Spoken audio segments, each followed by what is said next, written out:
gloria y gran poder, cual no hay en la tierra.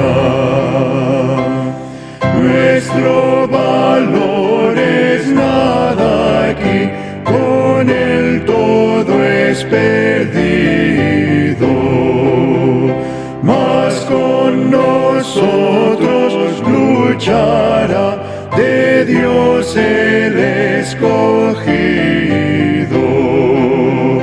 Es nuestro Rey Jesús, el que venció en la cruz, Señor y Salvador, y siendo el solo Dios, Él triunfa en la batalla. Y si demonios mil están prontos a devorarnos, no temeremos, porque Dios sabrá cómo ampararnos. Que muestre su vigor Satán y su furor, dañarnos no podrá, pues condenado es ya por la palabra santa. Esa palabra del Señor que el mundo no apetece,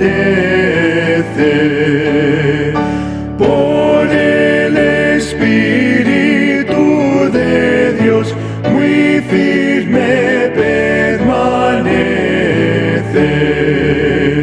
Nos pueden despojar de bienes, nombre, hogar, el cuerpo destruir, mas siempre ha de existir de Dios el reino eterno.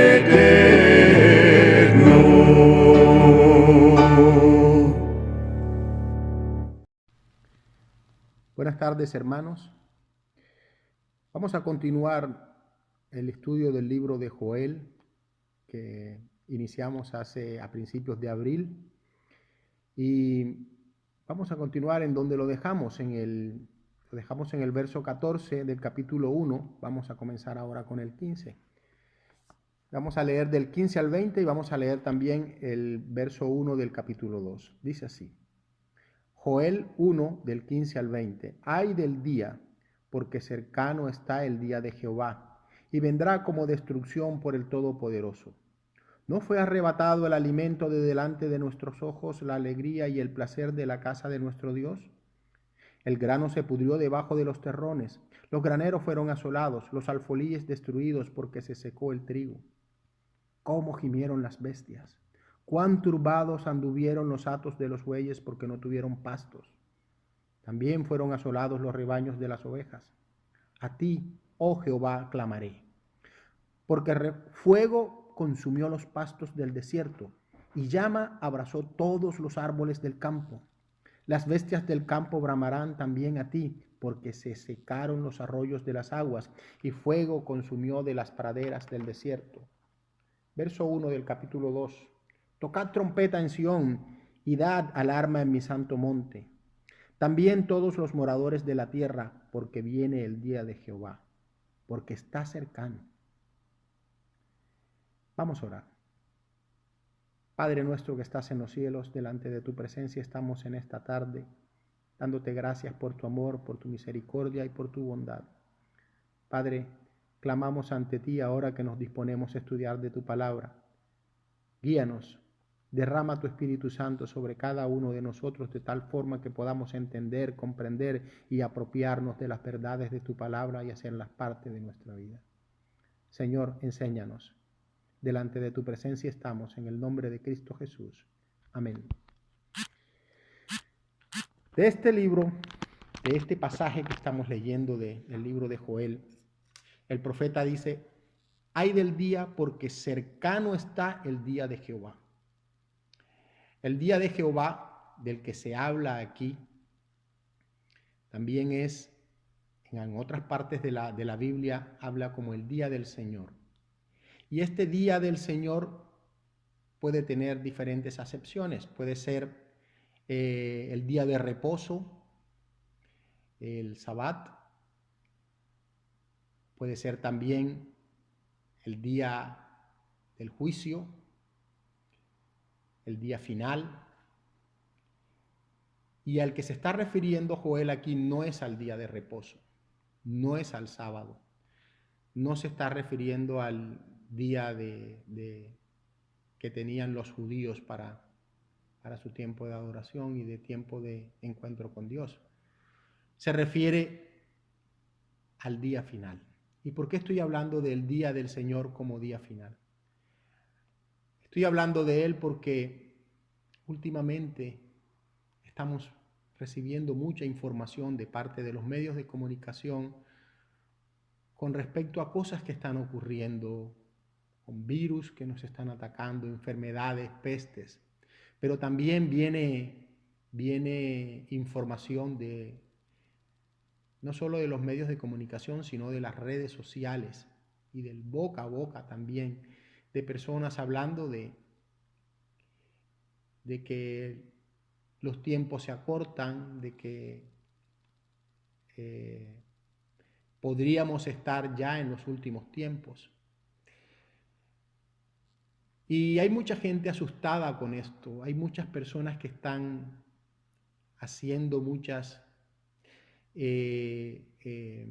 alucubraciones, podríamos decir, están haciendo comentarios y cosas que, lejos de ayudar, lo que están haciendo es alarmar a la población, alarmando a las personas con toda esta cantidad de mensajes.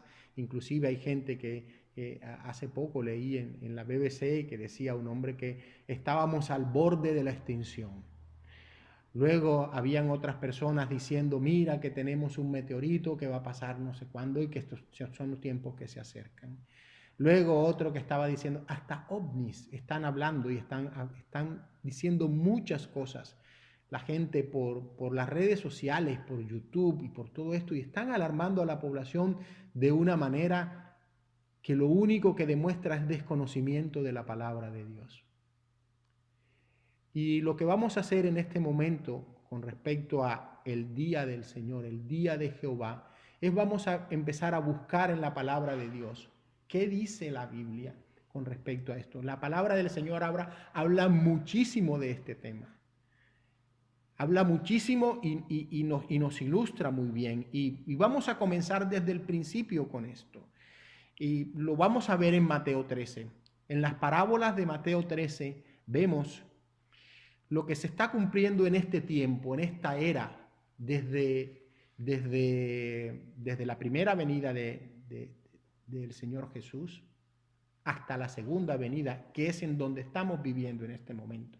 Y en Mateo 13, del 1 a 9, podemos ver la parábola del sembrador, que es de naturaleza como introductoria y se está describiendo cómo las personas reciben el mensaje, cómo reciben la verdad, cómo es la recepción de la gente con respecto al mensaje. Y en la parábola del sembrador nos dice que la semilla ha caído en un terreno duro y apisonado, y en otro lugar dice que la semilla cae en un lugar en donde las aves se la comen, y en otras caen en un terreno muy superficial, pedregoso, que no funciona, que en donde no germina, y se refiere a la semilla del evangelio, del mensaje, de la verdad de Cristo, que cae en diferentes tipos de personas. Y esta semilla que cae, pues muchas veces, si echa raíces, pues no florece. Y si algunos simplemente no llegan ni siquiera a echar raíces, otras simplemente son ahogadas por las espinas que están a su alrededor. Y bueno, solo una porción cae en buena tierra. Luego tenemos allí mismo en Mateo la explicación que da el Señor Jesús en Mateo 13, del 18 al 23, la explicación de la parábola del sembrador. Luego tenemos en Mateo 24 al 30 la parábola de la cizaña. Dice que hay la cizaña sembrada junto al trigo, indica el peligro que puede tener los que están dentro de la iglesia y que pueden estar haciendo una falsa profesión dentro de la iglesia y que están llevando un mensaje errado, un mensaje equivocado, metiendo cizaña dentro de la iglesia, y que eso va a ser juzgado. No ahora, sino hasta el tiempo de la siega.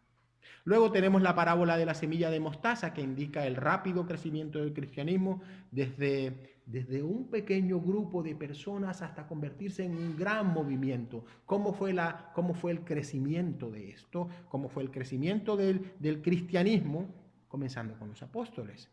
Luego está la parábola de la levadura, que habla de mezclar la buena masa hasta que todo está leudado, hasta que todo crece. Luego tenemos la parábola del tesoro escondido, que probablemente se refiere al pueblo de Israel. Ese tesoro escondido que ha sido el pueblo de Israel como entidad nacional allí, negando a Cristo, negando la verdad del Señor, pero que a pesar de eso, Cristo murió también por ellos. Luego tenemos la parábola, la perla de gran precio en Mateo 13 del 45 al 46. Parece que está hablando de la iglesia como aquella perla de gran precio por la cual Cristo murió. Y esa iglesia es un rasgo importante el día de hoy, en la era actual, frente a un Israel que está escondido. La iglesia es esa perla de gran precio. Luego tenemos una parábola final que se refiere a la red, y en esta ilustra específicamente con peces la separación de los que van a ser salvados de los inconversos al final de los tiempos. Todas estas parábolas hablan en general del periodo que está entre la primera y la segunda venida de Cristo, pero estas parábolas no hacen referencia al tiempo del arrebatamiento o a los detalles de la iglesia como cuerpo de Cristo. Estas parábolas describen la profesión de fe y ese cuadro combinado entre bien y mal, y el desarrollo del bien y del mal que caracteriza esta era, que caracteriza este periodo, llegando al punto álgido, al punto más, al clímax, vamos a decirlo, en el juicio, en donde da la separación. También podemos ver que no podemos vernos de forma pesimista, porque Dios al final cumplirá su propósito. Alguna semilla caerá en buena tierra y producirá fruto, a pesar de que algunas se van a morir. Habrá una semilla que dará buen fruto. Habrá trigo a pesar de la cizaña. Y habrá buenos peces a pesar de que está entre malos peces. Estos 2000 años entre la primera y la segunda venida, a partir del tiempo de Pentecostés, nos están demostrando la exactitud de las profecías que tenemos en Mateo 13. Y un cuadro similar de esto lo podemos ver con su foco puesto en el fin de esta era, de esta edad, de estos tiempos. Lo vemos en Mateo 24, y allí en los versículos del 4 al 14 tenemos un título que dice señales antes del fin. Vamos a leerlo, dice: respondiendo Jesús les dijo, mirad que nadie os engañe, porque vendrán muchos en mi nombre diciendo yo soy el Cristo, y a muchos engañarán, y oiréis de guerras y rumores de guerra. Mirad que no os turbéis, porque es necesario que todo esto acontezca, pero aún no es el fin, porque se levantará nación contra nación y reino contra reino, y habrá pestes y hambres y terremotos en diferentes lugares, y todo esto será principio de dolores. Entonces os entregarán a tribulación y os matarán, y seréis aborrecidos de todas las gentes por causa de mi nombre. Muchos tropezarán entonces y se entregarán unos a otros, y unos a otros se aborrecerán, y muchos falsos profetas se levantarán y engañarán a muchos. Y por haberse multiplicado la maldad, el amor de muchos se enfriará. Mas el que persevere hasta el fin, este será salvo. Y será predicado este evangelio del reino en todo el mundo, para testimonio a todas las naciones, y entonces vendrá el fin. Observe, en el verso 5 dice que habrá falsos cristos, y eso será una señal. Dice que habrá guerras y rumores de guerra en el verso 6. Y eso serán señales. Dice que habrá hambres. Dice que habrá pestilencias. Dice que habrá terremotos en el verso 7. Dice que habrá mártires. Personas que serán aborrecidas, que muchos morirán, que serán atribulados, que serán aborrecidos. Eso lo podemos encontrar en los versos 9 y 10.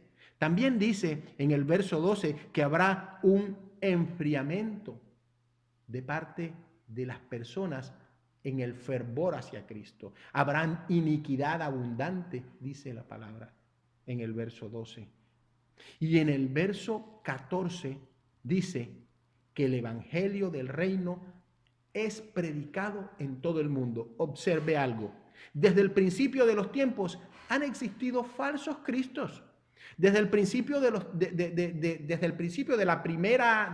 primeros siglos ha habido guerras y rumores de guerra, y ha habido hambre, y sigue habiendo hambre, y sigue habiendo rumores de guerra, y sigue habiendo pestilencias, pestes. Las pestes han existido desde, bueno, conocemos la peste que hubo, la peste bubónica, y luego todas estas gripes, y durante todos estos años ha habido pestes, ha habido guerras.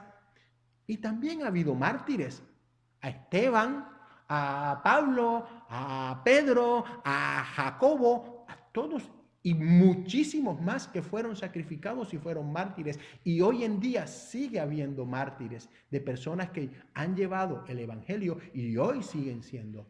Prueba de ello, tuvimos hace poco un hermano que nos contaba de cómo nos martirizan a los cristianos en Marruecos de manera muy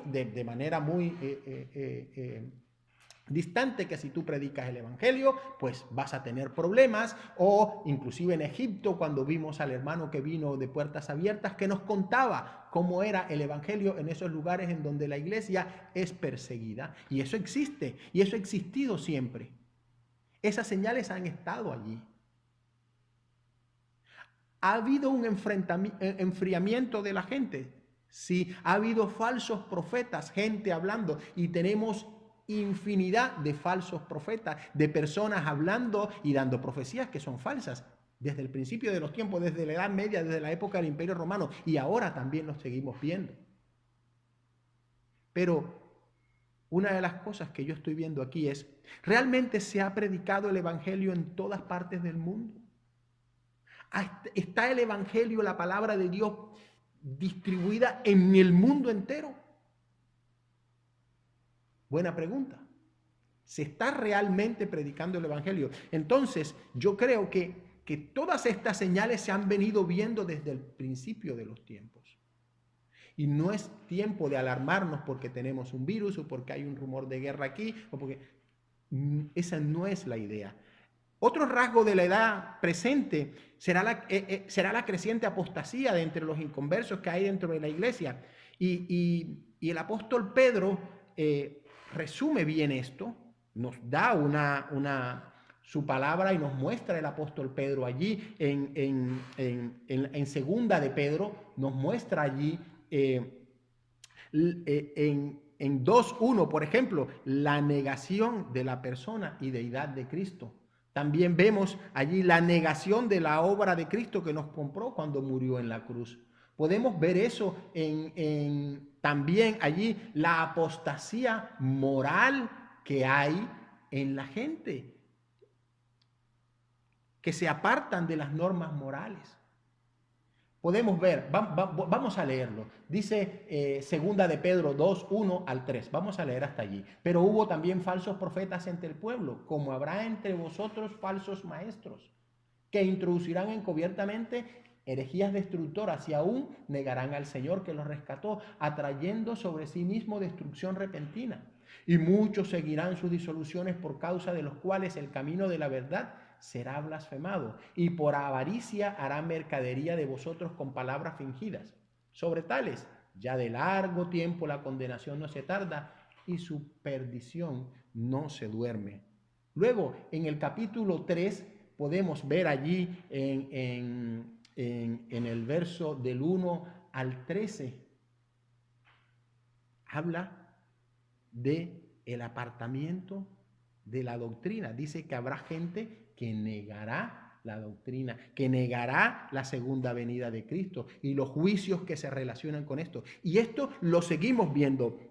Nuevamente, hay personas que niegan a Cristo, hay personas que niegan que Cristo nos compró con su muerte en la cruz. Hay personas que están apartándose y están haciendo apostasía de forma moral al alejarse. Prueba de ello encontramos ministros homosexuales, encontramos una cantidad de aberraciones dentro de algunas congregaciones y algunas doctrinas y algunas iglesias que niegan todo el tema de las normas morales que nos da la palabra de Dios. Y encontramos también iglesias que están hablando de que la segunda venida ya se ha dado. Hay otras personas que hablan, que espiritualizan la segunda venida de Cristo. Hay otros que dicen que simplemente no se va a dar. Y esto existe hoy. Y estos son señales. Otros pasajes también que hablan de la apostasía de la doctrina del Nuevo Testamento. Por ejemplo, en 1 de Timoteo 4, del 1 al 3. Pero el Espíritu dice claramente que en los postreros tiempos algunos apostarán de la fe, escuchando espíritus engañadores y a doctrinas de demonios, por la hipocresía de mentirosos que, teniendo cauterizada la conciencia, prohibirán casarse y mandarán abstenerse de alimentos que Dios creó para que con acción de gracias participasen de ellos los creyentes y los que no han conocido la verdad. Todo eso existe y todo eso está ocurriendo hoy. En 2 de Timoteo 3, del 1 al 9, dice, y aquí quiero que empecemos a ver, dice, también debes saber esto, que en los postreros días vendrán tiempos peligrosos, porque habrán hombres amadores de sí mismos, avaros, vanagloriosos, soberbios, blasfemos, desobedientes a los padres, ingratos, impíos, sin afecto natural, implacables, calumniadores, intemperantes, crueles, aborrecedores de lo bueno, traidores, impetuosos, infatuados, amadores de los deleites más que a Dios, que tendrán apariencia de piedad, pero negarán la eficacia de ella. A estos evita, porque de estos son los que se meten en las casas y llevan cautivas a las mujercillas cargadas de pecado, arrastradas por diversas concupiscencias. Estos siempre están aprendiendo y nunca pueden llegar al conocimiento de la verdad. Y de la manera que Janes y Jambres resistieron a Moisés, así también estos resisten a la verdad. Hombres corruptos de entendimiento, réprobos en cuanto a la fe, mas no irán más adelante, porque su insensatez será manifiesta a todos, como también lo fue la de aquellos. Contumaces, rebeldes, hombres impetuosos, infatuados. Eso lo habla la palabra de Dios. Eso lo ha dicho la palabra de Dios y eso lo podemos encontrar hoy. Gente que se burla y que rechaza el evangelio y que hace de la profesión de fe una vergüenza. En Judas encontramos también en el verso 17, 18 y 19. Pero vosotros, amados, tened memoria de las palabras que antes fueron dichas por los apóstoles de nuestro Señor Jesucristo, a los que os decían, en el postrer tiempo habrá burladores que andarán según sus malvados deseos.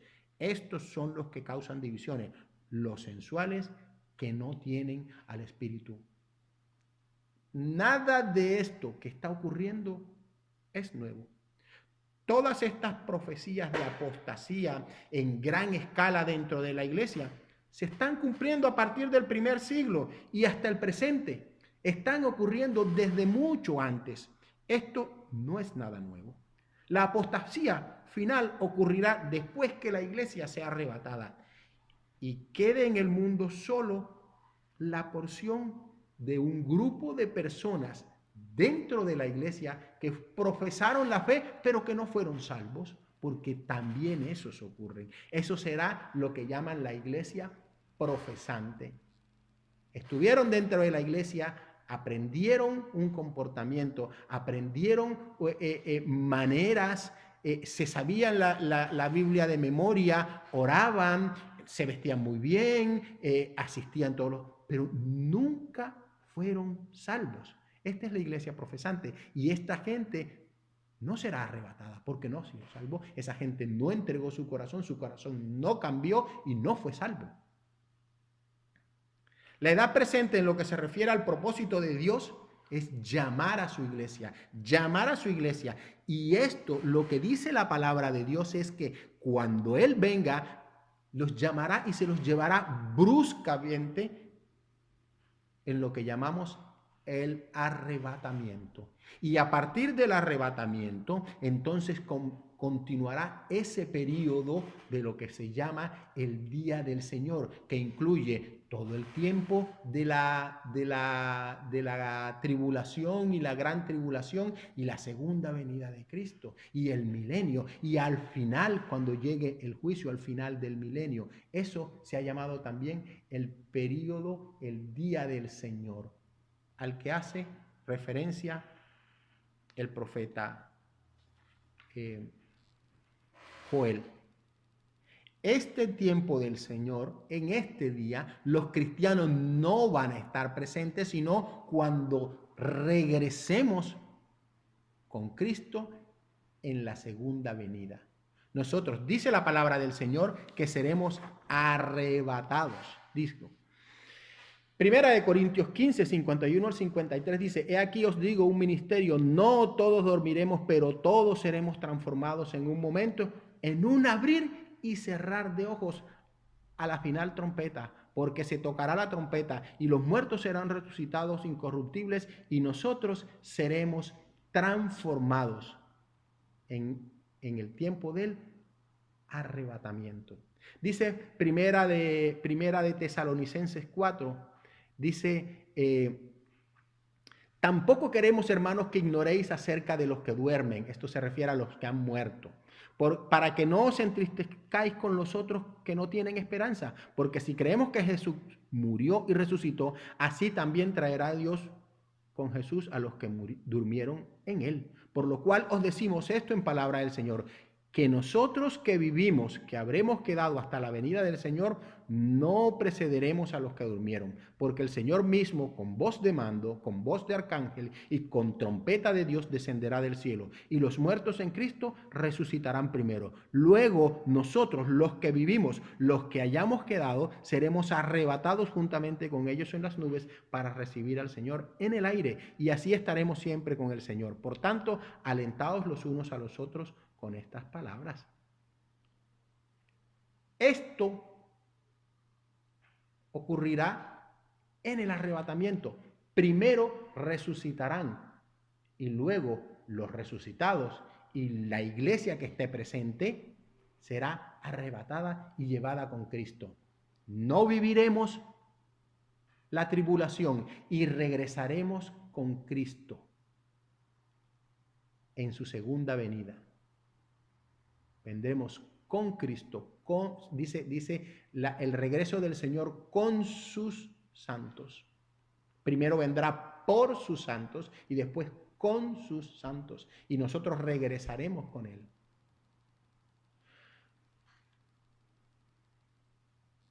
Este suceso se llevará a su término el propósito de Dios en lo que respecta a la iglesia. Una comunidad separada de santos y la partida de la iglesia, y dejará preparado todo el escenario, todo lo que va para los importantes sucesos que van a ocurrir que van a conducir todo esto hacia la segunda venida de Cristo y a la tierra, entonces, para establecer el reinado milenial. Estos son los sucesos que van a ocurrir. Por lo tanto, el final de los tiempos no es ahora. No es ahora. Hablar de nosotros, la iglesia, hablar de que el final de los tiempos está, no podemos decir eso, porque primero la iglesia tiene que ser arrebatada. Y esto no ha ocurrido. Se dan señales, se están viendo señales, pero eso no va a ocurrir. La palabra de Dios dice que el Señor vendrá como ladrón en la noche. Nadie lo sabe. Nadie. Y todas estas personas que están diciendo que se acerca el final de los tiempos, no lo saben. Solo desconocen la palabra del Señor, porque dice que vendrá como ladrón en la noche. Primera de Tesalonicenses 5, del 1 al 8. Pero acerca de los tiempos y de las ocasiones, no tenéis necesidad, hermanos, lo que yo os escriba, porque vosotros sabéis perfectamente que el día del Señor vendrá así como ladrón en la noche. Que cuando digan paz y seguridad, entonces vendrá sobre ellos destrucción repentina, como los dolores a la mujer encinta, y no escaparán. Mas vosotros, hermanos, no estáis en tiniebla, para que aquel día os sorprenda como ladrón. Porque todos vosotros sois hijos de la luz e hijos del día. No somos de la noche ni de las tinieblas. Por tanto, no durmamos como los demás, sino velemos y seamos sobrios. Pues los que duermen, de noche duermen, y los que se embriagan, de noche se embriagan. Pero nosotros, que somos del día, seamos sobrios, habiéndonos vestidos con la coraza de la fe y de amor, y con la esperanza de salvación como yelmo. Nosotros no podemos estar pendientes y haciendo oído y haciendo eco de toda esa cantidad de información que está viniendo. El día del Señor no sabemos cuándo va a ser. Nadie lo sabe. Dice que vendrá como ladrón en la noche y nadie puede informar cuándo va a ocurrir. Observe, llevamos 2000 años esperándolo. Y lo que el Señor está haciendo en este momento, porque la palabra de Dios lo dice, es que todos procedamos al arrepentimiento. Todos procedamos al arrepentimiento.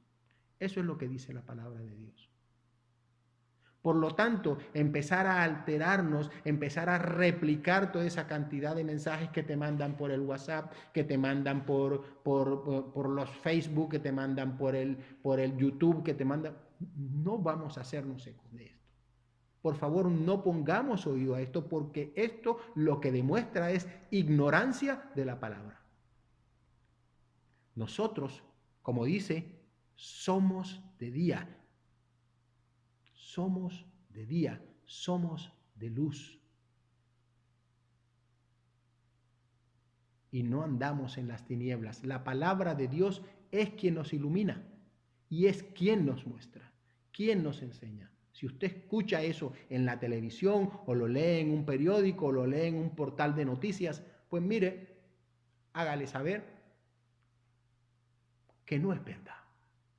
Que no estamos en un periodo que no estamos al borde de la extinción, como dicen por allí. La palabra de Dios me está mostrando otra cosa. Nosotros, los creyentes, los cristianos, pasaremos y estaremos con el Señor. Me gusta mucho Judas. El verso 20 dice, pero vosotros, amados, edificando sobre vuestra santísima fe, orando en el Espíritu Santo, conservaos en el amor de Dios, esperando la misericordia de nuestro Señor Jesucristo, para vida eterna. Algunos que dudan, convencedlos; a otros salvad, arrebatadlos del fuego, y de otros tened misericordia con temor, aborreciendo aún la ropa contaminada de su sangre. Vamos a comportarnos y vamos a vivir de esa forma. Tenemos que seguir congregándonos, tenemos que seguir amándonos, tenemos que seguir aprendiendo, conociendo la verdad del Señor. Tenemos que continuar haciendo la obra para los propósitos que el Señor nos llamó. La doxología de Judas es bellísima. Y con esta me quedo, con esta termino. Y aquel que es poderoso para guardaros sin caída y presentaros sin mancha delante de su gloria con gran alegría, al único y sabio Dios, nuestro Señor, nuestro Salvador, sea gloria y majestad, imperio y potencia, ahora y por todos los siglos. Amén. Vamos a orar. Gracias, Señor, por este día. Gracias por tu palabra. Gracias por tu paz y gracias por darnos tu amor. Gracias por enseñarnos y gracias por tranquilizar nuestros corazones a través de tu palabra. Ansiamos tu venida, deseamos que tú vengas, Señor, y queremos estar preparados para tu venida. Queremos que tu luz, que nuestras lámparas estén encendidas y cargadas, preparadas, esperando cuando venga el novio por su iglesia. Te alabamos y te bendecimos y exaltamos tu nombre en Cristo Jesús. Amén.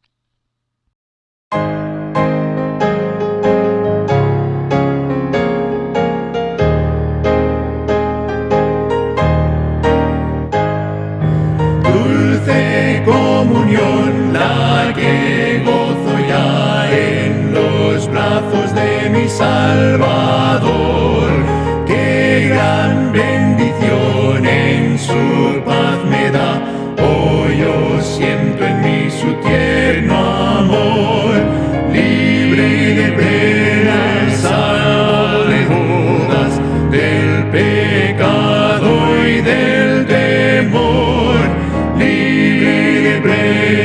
Salva de dudas en los brazos de mi Salvador.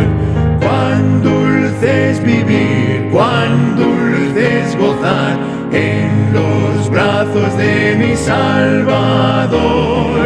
Allí quiero ir y con él morar, siendo objeto de su tierno amor. Salve dudas del pecado y del temor, libre de penas, salve dudas en los brazos de mi Salvador. No hay que temer ni que desconfiar en los brazos de mi Salvador. Por su gran poder